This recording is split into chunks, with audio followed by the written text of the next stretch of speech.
नमस्कार दोस्तों। आज जो हम अध्याय करने जा रहे हैं उसका नाम है प्राणियों में पोषण।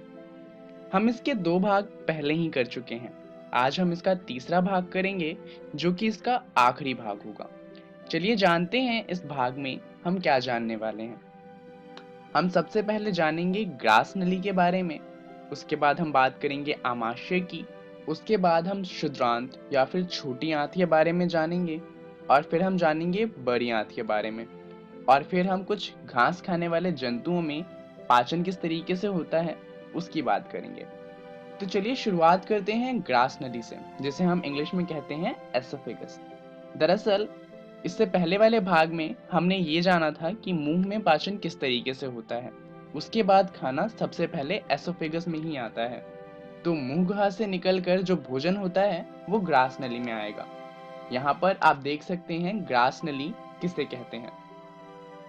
दरअसल ग्रास नली में जो भोजन होता है वो ग्रास नली से होता हुआ नीचे हमारे आमाशय तक आता है।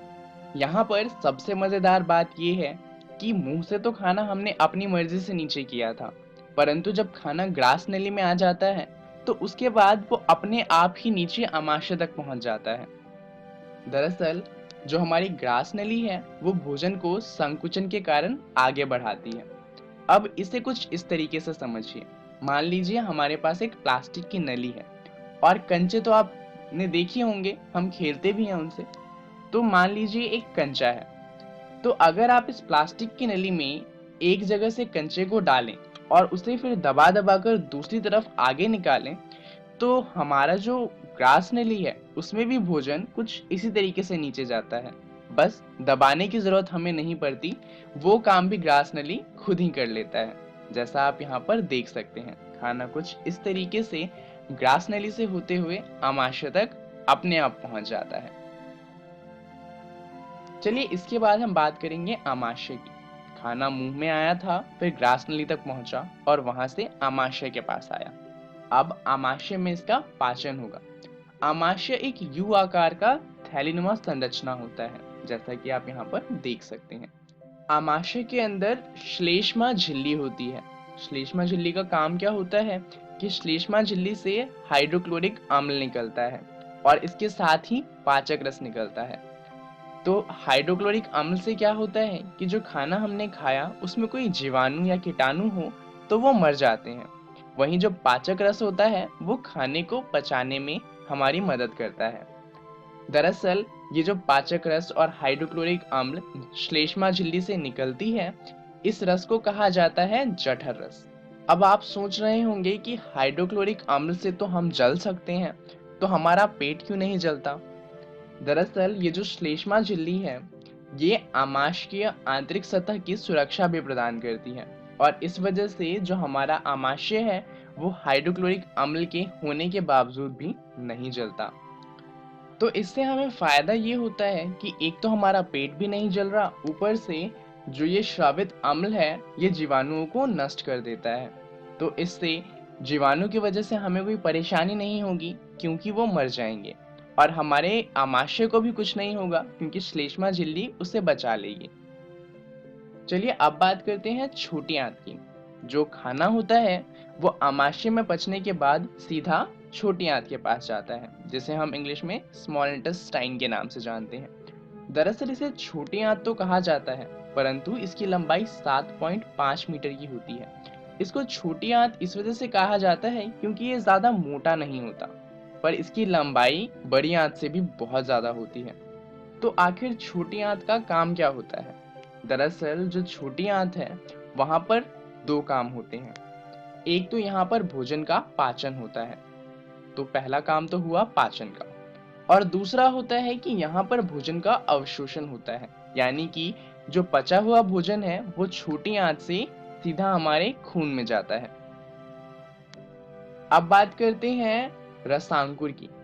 दरअसल रसांकुर क्या होते हैं कि जो हमारी छोटी आंत की आंतरिक भित्ति होती है उन पर उंगली नुमा उभरी हुई हजारों संरचनाएं होती हैं। इनका काम क्या होता है कि ये जो संरचनाएं होती हैं ये छोटी आंत से जो हमारा भोजन है उसमें जो भी चीजें पच गई हैं उन्हें हमारे खून तक पहुंचाता है और जो भी चीजें नहीं पची होती वो फिर वहां से बड़ी आंत के पास चली जाती हैं। तो छोटी आंत जितनी भी काम की चीजें होती हैं उन्हें हमारे खून को पहुंचा देता है, और जितनी भी बेकार चीजें हैं वो फिर बड़ी आंत से बाहर निकल जाती हैं। पाचन में दो और चीजें हमारी मदद करती हैं। पहला तो है यकृत, यानी कि हमारा लिवर। यह बहुत ही गहरे भूरे रंग की एक ग्रंथि होती है। ये हमारे शरीर की सबसे बड़ी ग्रंथि होती है। ये हमारे भोजन में कुछ एंजाइम मिलाती है जिससे भोजन का पाचन आसान हो जाता है। दूसरा जो ग्रंथ है वो है अग्नाशय। अग्नाशय हल्के पीले रंग की ग्रंथि होती है जो अमाशय के नीचे स्थित होती है, और इससे अग्नाशयिक रस स्रावित होता है। दरअसल ये भी भोजन के पाचन में हमारी मदद करता है। तो ये हमने देखा कि भोजन का पाचन होता किस तरीके से है। अब जो हमारा भोजन है वो छोटी आंत में है और वहां से हमारे खून तक जा रहा है। चलिए इसे एक बार अच्छे से समझते हैं। दरअसल मुख पचा भोजन जो होता है वो रसांकुर की सतह से होकर रुधिर वाहिकाओं में चला जाता है। तो जो हमारी छोटी आंत है वहां पे रसांकुर है, और वो क्या करेंगे, वो हमारे खाने को हमारे खून में पहुंचा देंगे। वहीं पे कुछ ऐसे भाग भी होंगे जो नहीं पचेंगे, तो उनका क्या होगा, जिनका पाचन और अवशोषण नहीं हो सकता, वो जो भोजन होगा वो छोटी आंत से बड़ी आंत में चला जाएगा और बड़ी आंत से हमारे शरीर से बाहर निकाल दिया जाएगा। तो इस तरीके से जो हमारा पाचन होता है वो पूरा होता है। चलिए अब बड़ी आंत के बारे में जान लेते हैं कि आखिर बड़ी आंत में भोजन का होता क्या है। दरअसल बड़ी आंत की लंबाई 1.5 मीटर होती है, और यहाँ पर भोजन का कोई पाचन तो नहीं होता, परंतु भोजन में कुछ जल अभी भी होता है। तो ये क्या करता है, भोजन से उस जल को वापस से अवशोषित कर लेता है, और जो सूखा हुआ बिना काम का भोजन है उसे शरीर से बाहर निकाल दिया जाता है। अब बात करते हैं घास खाने वाले जंतुओं के पाचन के बारे में। आपने देखा होगा कि गाय जब खाना खाती है उसके कई घंटों बाद तक अपना मुंह चलाती रहती है। दरअसल ये जो मुंह चलाने की प्रक्रिया है इसे कहा जाता है जुगाली। घास को पचाने में बहुत ज्यादा समय लगता है, और इसीलिए गाय बार बार घास को चबाती रहती है।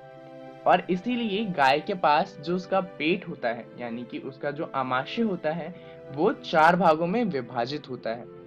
और ऐसे जो जीव होते हैं जिनके आमाशय 4 भाग में विभाजित होते हैं उन जीवों को कहा जाता है रुमिनेंट। इनके जो 4 भाग होते हैं, इन चारों में भोजन का अलग अलग स्तर पर पाचन होता है।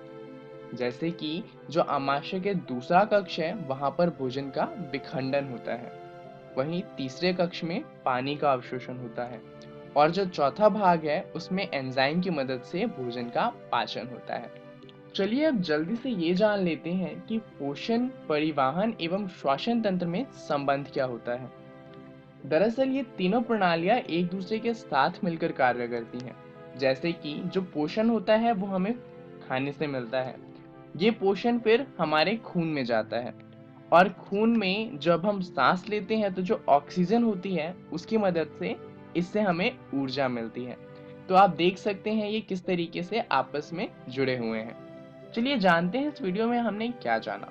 हमने बात करी ग्रास नली के बारे में, फिर हमने आमाशय की बात करी, और हमने छोटी आंत, बड़ी आंत और घास खाने वाले जंतुओं में पाचन की बात करी। धन्यवाद।